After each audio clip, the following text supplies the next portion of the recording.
Kali ini gue akan menceritakan kisah unik, kisah nyata tentunya, yaitu seorang dari Arab Saudi yang kaya raya, yang luar biasa banyak peninggalan hartanya. Mungkin sekitar puluhan sampai ratusan miliar uang yang dia tinggalkan. Tetapi selama hidupnya, dia selalu sibuk dengan urusan bisnisnya, dengan urusan pekerjaannya, sampai tidak sempat untuk menikah dan dia jauh dari kerabatnya. Dan intinya, pada saat dia meninggal dunia, pemerintah Saudi atau pengadilan Saudi itu menahan hartanya yang sangat banyak dan mencari tahu di mana ahli waris orang ini. Namun yang ditemukan hanya ada 3 ahli warisnya pada saat itu, dan mereka adalah sepupu yang jauh karena sudah tidak ada kerabatnya. Orang tuanya sudah meninggal, pamannya sudah meninggal semua. Lalu tinggal hanya ada 3 sepupu jauhnya tersebut.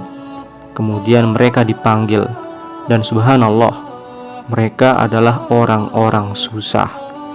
Setelah tiba di pengadilan, ketiganya berkata kepada hakim pada saat itu, "Untuk apa kami diundang ke sini? Apa ada pelanggaran yang kami perbuat?" Lalu kata hakim, "Tidak." Kemudian hakim bertanya, "Apakah kalian mengenal si Fulan?" Maksudnya keluarganya yang meninggal tersebut, yang tadinya orang kaya itu. Mereka menjawab, "Ya, kami mengenalnya. Tapi dia selalu menjaga jarak dengan kami, tidak pernah silaturahim dengan kami, tidak pernah membantu kami, dan kami tidak tahu beritanya." Lalu kata hakim, "Dia baru saja meninggal dunia, dan dia meninggalkan harta yang sangat banyak. Dan saya tidak temukan, atau kami tidak temukan ahli warisnya kecuali kalian bertiga." Maka pada saat itu pun mereka menandatangani dan mendapatkan warisan tersebut, yang dimana langsung mengubah hidup mereka dari yang tadinya miskin menjadi seorang miliarder. Setelah itu, ketika mereka sudah mau keluar dari pengadilan, kata hakimnya, "Saya ingin memberikan ide sebentar untuk kalian. Kan kalian telah mendapatkan harta yang sangat banyak dari si mayit ini tanpa upaya atau usaha sedikit pun. Dan ini kalian tiba-tiba mendapat puluhan uang miliar. Jadi bagaimana kalau setiap kalian mengeluarkan uang tersebut masing-masing sekitar 1 miliar saja? Dan uang tersebut kita bangunkan masjid untuk si mayit, supaya dia dapat amal soleh juga. Sebagai balasan kalian menerima warisan dari dia." Lalu apa jawaban dari ketiga orang tersebut? Sekali lagi, ini adalah kisah nyata dan tidak direkayasa. Ini adalah jawaban bagi orang yang selalu berharap nanti ahli warisnya akan berbuat amal soleh untuknya, sehingga dia tidak banyakkan amal selama hidupnya. Ini sungguh pemikiran yang keliru, karena tidak ada jaminan ahli waris akan berbuat amal soleh untuk si mayit. Sekarang coba jawab jujur, berapa kali lu mendoakan diri lu sendiri dalam sehari?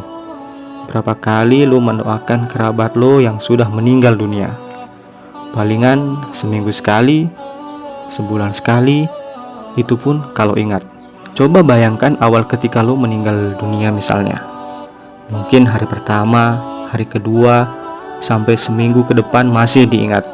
Tetapi setelah sebulan, setahun, 2 tahun, pasti sedikit demi sedikit lu akan dilupakan. Maka yang tertinggal adalah amal yang telah lu kerjakan selama hidup. Lalu apa kata kerabat yang pertama?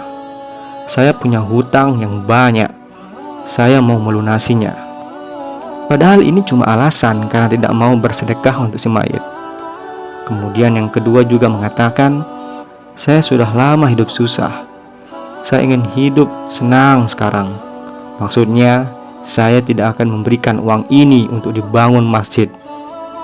Dan kata orang ketiga, "Hai hakim, orang ini semasa hidup, kenapa dia tidak bangun masjid untuk dirinya sendiri? Kenapa kami yang sebagai ahli waris yang membangunkannya masjid?" Walaupun orang yang ketiga ini juga buruk karena tidak mau bersedekah, tapi disinilah kita dapat ambil pelajaran. Ternyata amal-amal soleh yang terbaik adalah amal soleh yang kita kerjakan sendiri selama masih hidup. Kalau lo hanya bergantung kepada ahli waris, tidak ada jaminan sama sekali untuk itu. Itulah sebabnya Imam Hasan Al-Basri mengatakan, "Wahai anak Adam, janganlah engkau menunda-nunda amalan-amalanmu, karena engkau memiliki kesempatan pada hari ini, dan adapun besok belum tentu engkau memilikinya. Jika engkau bertemu besok hari, maka lakukanlah amalan sebagaimana engkau lakukan pada hari ini. Dan jika engkau tidak bertemu besok hari, maka engkau tidak akan menyesal atas sikapmu menyia-nyiakan waktu itu sendiri." Salam hijrah, semangat, istiqomah.